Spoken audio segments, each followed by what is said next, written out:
introduce yourself, Big Oos? Man, everybody know me as Tu. Everybody calls me Tu out here in Vegas. Last name Mika. You guys know or don't know. But yeah, man. Everybody know me as Tu out here. So we're gonna jump right into it, man, because I'm excited. I don't know about y'all watching this on YouTube. I'm pumped up. You understand me? I'm in the back, but I'm pumped up, man, because it ain't about me. It's about the Uso right now. I'm pumped up, man. I'm excited, man.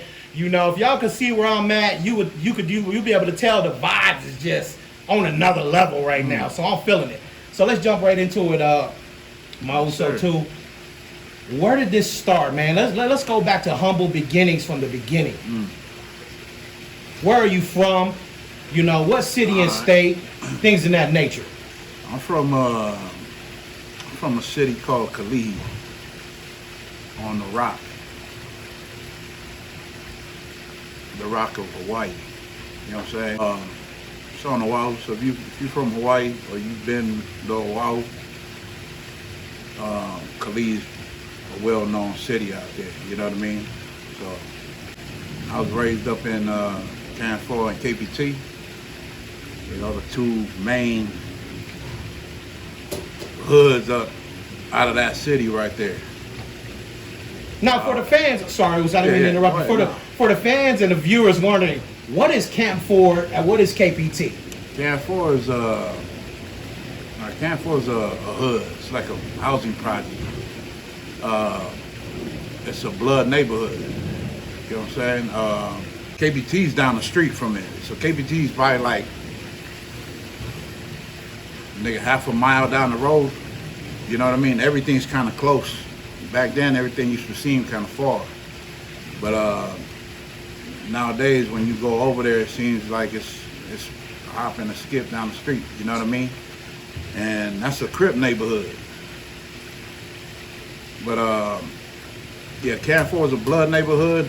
It's a housing project of like, I don't know if you see Watts, and you see the buildings they got there. Everything's like a two-story, you know what I mean? It's a downstairs or upstairs type of building. And they got maybe, I don't know, probably like 8 units on one whole building, you know what I mean? So in Camp 4, they got 45 of them buildings, you know what I mean? And then you go to KPT, they got the same thing. They got low rises, but then they also got 2 big ass towers. You know what I mean? A building and B building. Wow. You know what I mean? Which is like, they got 3 wings on those buildings, 17 floors high. Basically, the same as New York, how they buildings look.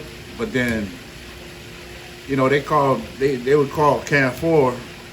Let's go back. They would call Camp 4 Hollywood because of that mountain they got in the back. Okay. So if you look at Hollywood, they got, you know how they got Hollywood on the mountain? Yeah. Camp 4 got that little mountain in the back, so they call Camp 4 Hollywood. Oh, okay. And I always wondered how they got the name Hollywood. Yeah, that's how they got. That's how the name came about, because of that mountain. But and when you come down to where we, you know, in Kauai, KBT, them buildings got 3 wings on them, just like the buildings they got over here with the Monte Carlo. You know what I'm saying? Right. The MGM. You know what I mean?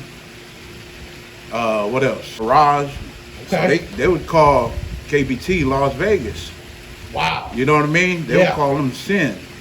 You know what I mean? We never really used too much of that term, but when they brought that up, everybody knew KBT for being, you know what I mean, those hidden names. Wow. Just like Hollywood, but Camp 4 would be Hollywood. You know what I mean? Okay. So would it be safe to say that's not a tourist attraction? You got to know somebody to go to those neighborhoods? Oh, for sure. For sure. Because like, everyone says, hey, you better check in. Yeah, it's like everywhere else you go where, you know, they got projects and hoods that, you know what I mean? You can't just walk in anybody's hood. You know what I mean? But, I mean, I would say back home be more laid back. A little bit laid back, but yeah, you couldn't just come, you know, everybody know everybody from that hood. You know what I mean? So if you coming in, they're going to know if you from there or not. And that's how it is kind of everywhere back home in Hawaii. You know what I mean? Everywhere, they got hoods everywhere in Hawaii. Mayor Rice, not too far from, you know what I mean, from Camp 4 KBT, and that's in Khalid too. And then you go like a little more to the west, they got the 94 block, which is Waipau, and Okay. you know, and then Halava they got over there with the H-Mob. And then you keep going more to the west and you got Waianae and Maka, you know what I mean? Right, right. And then if you go to the North Shore, you got Laie, you know what I mean? You got the L-Town niggas out there, you know what I mean? So everybody got their little hoods over there, you know what I mean? That everybody kind of you know, everybody got Everybody their does their own thing. Yeah, you know what I mean? So Because when a lot of tourists and people that are not from the beautiful island of Hawaii, they always think like tropical trees, beaches, the beautiful Waikiki Yeah. beach, but they don't realize it get kind of dark yeah. once you kind of go through Oh, those yeah. different alleys, right? Yeah, like my Uso Rider said, man, they don't show the, you know what I mean? They don't show the bad parts on TV. You know what I mean? They only show paradise, you know what I mean? The Right. beaches, you know what I'm saying? The tourism, you know what I mean? All the happy-go-lucky stuff. Yeah, but they don't see the struggle. Nah, they don't realize Hawaii's they get down, they get over there, you know what I mean? In certain areas of that island in America, it's the same thing.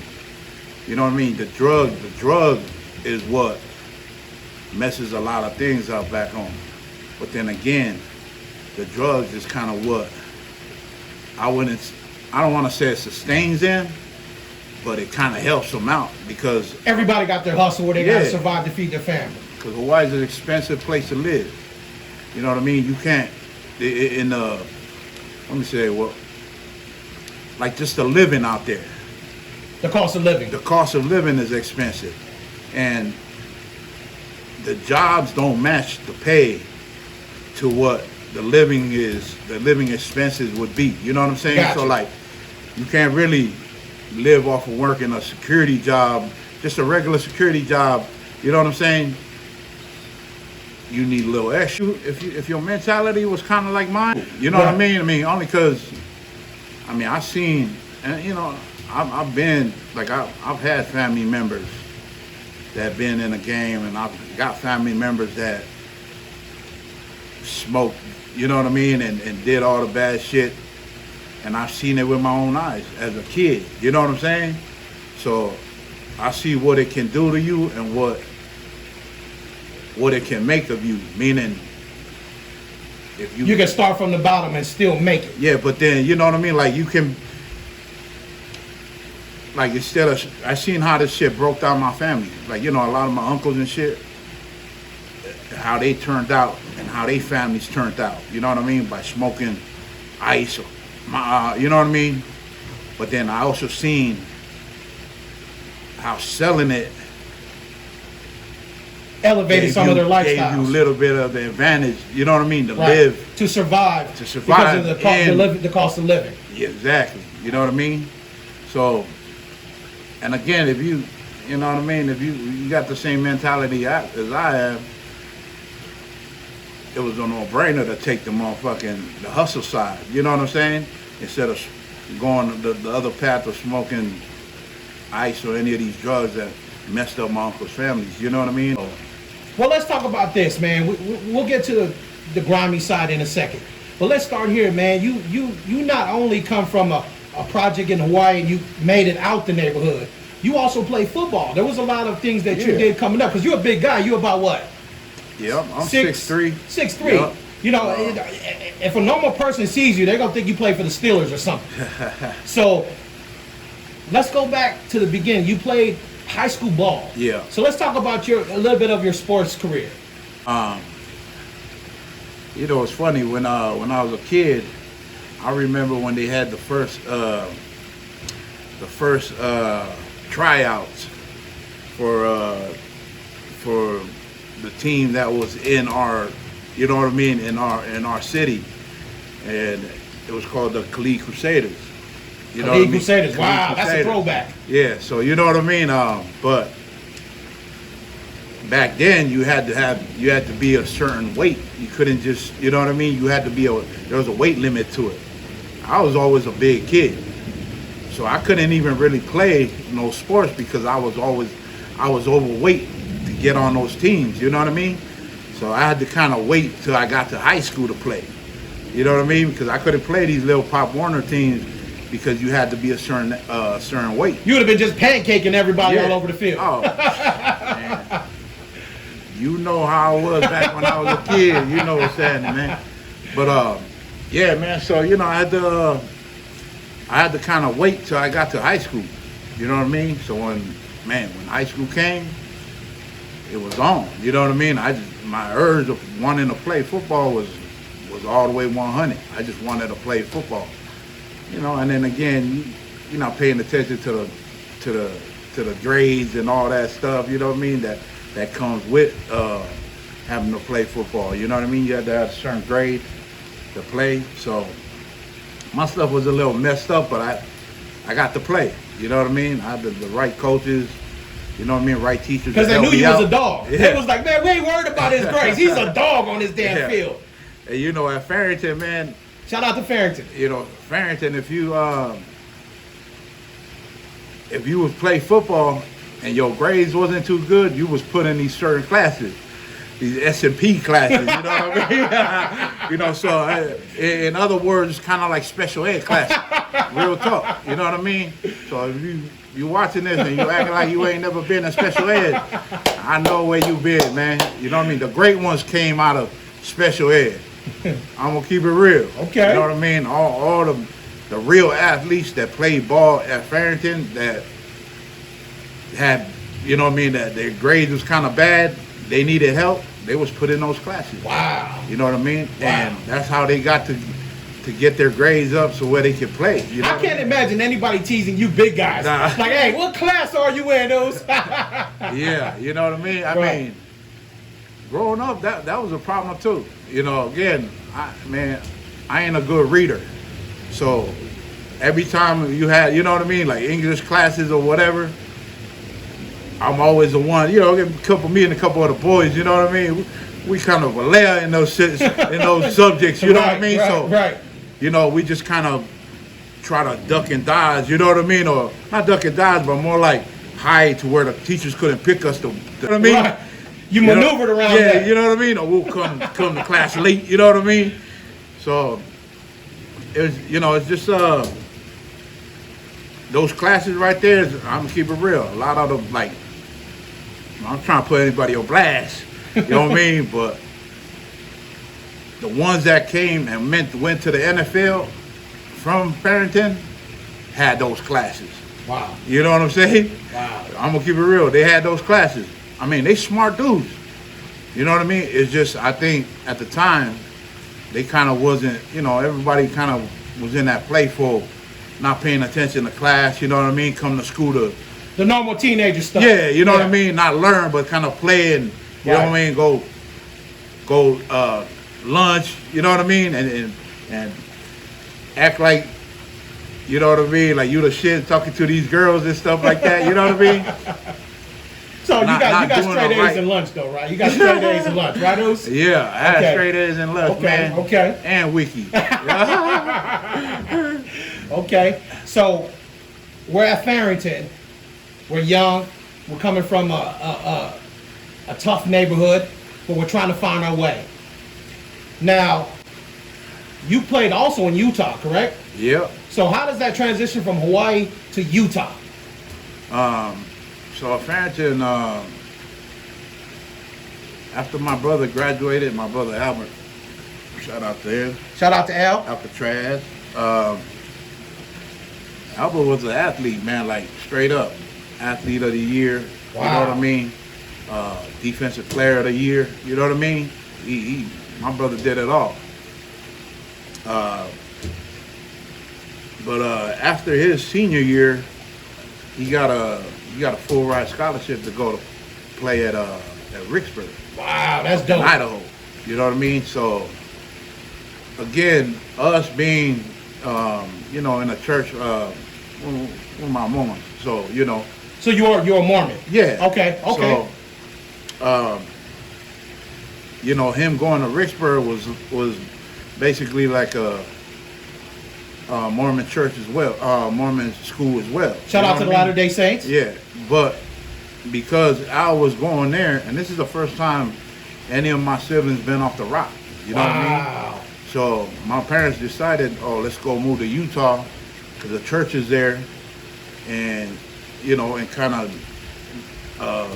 start there. You know what I mean? Start our new life there. So Al was the forefront. He was the first one to leave. Al was the one that, first one to leave the rock. He went to Rexburg, and then my whole family, we moved from Hawaii to Utah, and that's how we ended up in Utah.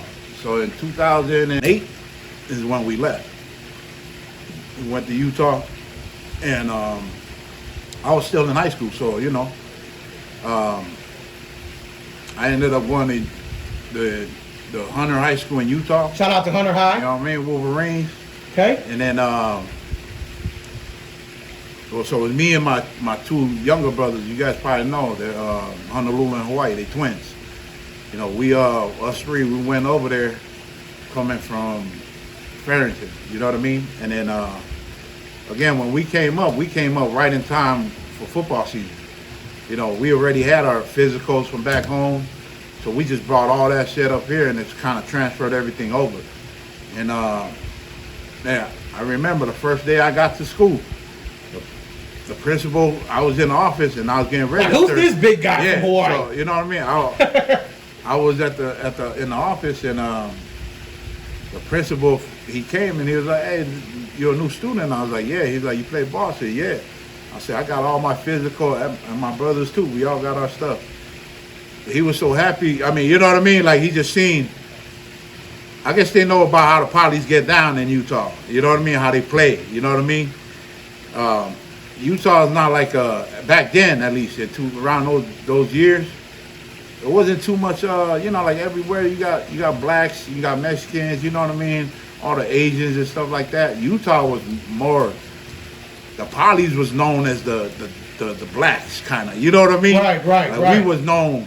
They didn't really have no blacks over there. You know what I mean? But they had number of white folks and Polys. You know what I'm saying? It's like on the application. Do we call them other black or Pacific? What do we call these big ass dudes? So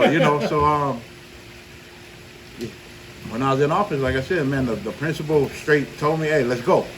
He put me on a golf cart and took me straight to the field.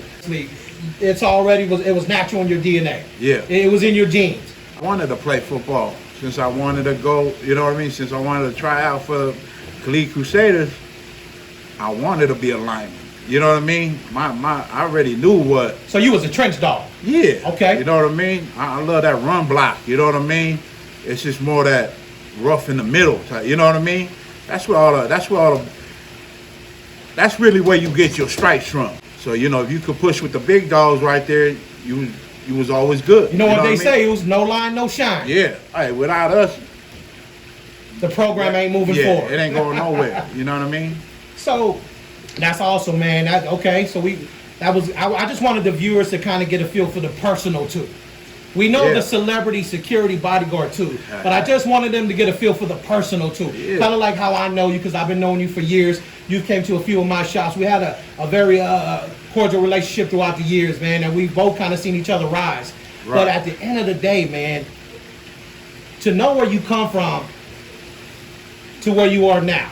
You're in Utah, you left Hawaii, you come to love the game of football, you do your thing in Utah. Now, how does it translate back to Las Vegas? I kind of want to take everybody on a journey. Yeah. Man, so right after high school in Utah, so when I graduated in Utah, I graduated at Hunter. Right after that, I went, I didn't even have no, normally everybody got a graduation party and all that stuff after you graduate. I just wanted to go back home. I miss home so much, I just wanted to go back home and see my people, you know what I mean? So at Hunter, I got a lot of letters from a lot of colleges. Wow. You know what I mean? Like, I had everybody. I had Nebraska, you know what I mean? I had all these big schools. So you was D1 bound? Nigga, yeah, you know what I mean? And at the time, like me coming from Hawaii, the coaches don't really do too much of that. Make a tape for you and then send it out to these, you know what I mean? I didn't know our coaches was doing that for a lot of us in high school. So, you know what I mean? I was getting a lot of letters that came straight to my house mail. You know what I mean? Nebraska, Stanford, you know what I mean? Like a lot of Colorado. Powerhouse teams. At the time, you know what I mean? Miami, you know what I mean? All these big teams. And all I wanted to do was go back home. You know what I mean? I wasn't even paying. Yeah, I wasn't paying no mind to, you know, thinking of what my future could have been. You know what I mean? Or you know what I mean? I wasn't looking towards any of that. I was so blind to think of just going, you know what I mean, just to go back home.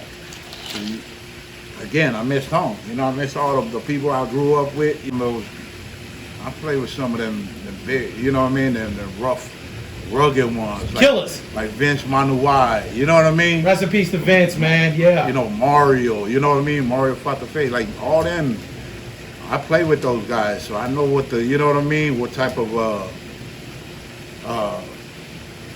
player I was as far as, you know what I mean, measuring up to them. You know what I mean? I mean, don't get me wrong, man. Our Farrington was a powerhouse. We had none but big dogs and fast and strong. You know what I mean? You know. So you was a bodyguard back in the days when you didn't know your future business was gonna be bodyguard. Yeah, if you put it that way, you know what I mean? Okay, so now that we kind of got the journey as far as Hawaii to Utah, now we're here in the 702. Now we're older. Now we have to think about, you know, okay, what do I do after football? Because obviously, you know, you didn't make it to the D1. You know, that wasn't quite what God had planned for you. So now that you're shifted and you're older now, after high school has passed, how do you get to start a successful celebrity bodyguarding / personal security business, a corporation as far as shadow movement? Can we get the little gist on the beginning of shadow movement and how that came about? Yeah. Oh man, check this out. At the time, when I first came from Hawaii, well, I was here. I came in 2005, and I was here for, you know, maybe like 6-7 months. I came because one of the OGs from the hood back home told me that he could get me into where they was working at, and there was a club on a strip called the Rock back in the day, over at the Luxor. You know what I mean? It's that pyramid, the pyramid. With the light on top of the pyramid. Yeah. Okay. So, you know, again, me at that age, I was like, man, you know, me knowing what Vegas, you know, Vegas is like the mecca of like entertainment. You know what I mean? And entertainment capital of the world. Yeah. And then you got the gambling. You know what I mean? So because of the gaming, everything gets more serious now. And because of the gaming, security comes in play, right? But one of the Usos told me he could get me in. I was a youngster too. I was probably like around 20, 21, 20, yeah, 22. Okay. When I first came. And, you know, I guess when I went over there to go see the Uso to see if I could get in, right? Because he said he could get me in. There was another Uso that was running it. Another big Uso, he's from the Bay. Shout out to the Bay. His name's Alex, they call him Alex. And everybody kind of know who Alex was. He's the one that ran the Rob back in the days, you know what I mean? But I guess because I was a youngster and I came in, you know, back then I had the long hair, you know what I mean? I had the nugs, you know what I mean? Long hair, don't care. You know what I mean? So, I don't know if it was right look for, you know what I mean, for them, but when I looked at all the Usos that was working there, they all had long hair. You know what I mean? But when I went over there to get a job, he told me, he's like, Us, man, if you want to work here, you're going to have to cut your hair. And me seeing everybody else, and I'm young now, I see everybody else with long hair, I'm like, man, I got to cut my hair, and everybody else got long hair still, you know what I mean? And he was like, he said he had to make, you know, me kind of like the example for everybody to start doing it. Kind of like how a rookie goes into the NFL. Yeah, but then again, you know, my mentality too at that time, I was like, man, hell no. I'm not going to make me you know what I mean? you're not gonna make me the example. And I was like, man, I wasn't even thinking of the job. Kind of after that, I was more like, man, you just trying to disrespect me now. You know what I mean? And with my young mentality then, you know what I mean? So I was like, man, no, I'm good. Oops. You know what I mean? So I went home. You know what I mean? And then when you say home, you mean Hawaii or Vegas? No, here. Okay, Vegas. I went back home. You know what I mean? Back to the house, and I thought about some things. You know what I mean? I was like, man, okay, if I can't get in over there, my whole reason of coming here was to get in there. You know what I mean? So if I can't get in there, and you know, the Uso ain't gonna let me come in unless I cut my hair, I wasn't gonna be an example to what he, you know what I mean, what he was trying to set at the time.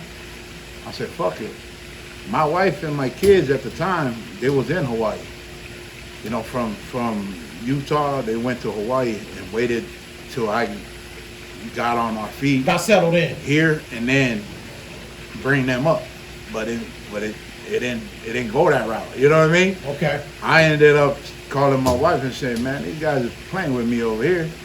So I said, I'm coming there. So I went to Hawaii. I went back home. Okay. You know what I mean? So in 2005, the ending of 2005, I went back home to Hawaii. And I was there for, you know, from 2005, 6, 7, 8 is when I came back. I came back to Vegas because in that little time right there was probably one of the craziest times of my life. You know what I mean? Wow. Like just trying to find myself. Right. You know what I mean? Right, right. So your boy got into, you know what I mean? Got into the game, made some money.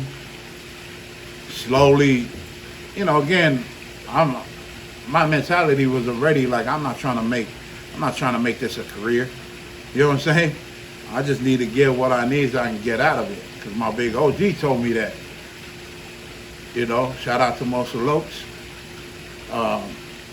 You know, he told me, Oos, you know, in this game, man, you come in and get what you want and get out. You know what I'm saying? So I always kept that in mind. And when I was back, and there was little time from 2005 to 2008, in between that time, I made some ends, I got right, and I came up. So when I came up to Vegas is when I really realized what this security game was about. You know what I'm saying? I mean, with the whole bodyguard thing. Because coming from Hawaii, we don't need no bodyguards. Nobody was doing none of that are the type of bodyguards. work. Yeah, you know what I mean? Nobody was doing that type of work. Everybody was just working for a security company. You know what I mean? And you were just kind of a post up, or you was working at the club. You know what I mean? So is it safe to say that OG's words kind of changed your life as far as the introduction to the game? Did he kind of give you that comfort when you were trying to find yourself? Did it help you get through that time with the words of wisdom from your OG? I mean, even though it sounds like that could have been a negative thing, it sounds like he gave you some real sound love advice. Like, look, if you're going to get in this, do it for the family and all the right reasons. Yeah, well, yeah, I was young. So you understand now, I was young. You know what I mean? My kids was young. You know what I mean? And I felt like at that time, being in Hawaii now, Hawaii's expensive. I had to hustle, man. You know, the regular 9-to-5 job wasn't doing nothing for me. You know what I mean? So everybody that's back home got some type of hustle job. You know what I mean? Or some hustle gig, because the regular jobs ain't paying it. We kind of have to scrape the pot, you know what I mean? And then kind of figure out how we gonna make it back home. You know what I mean? If you ain't ready to do that time, then stay out the game, bro.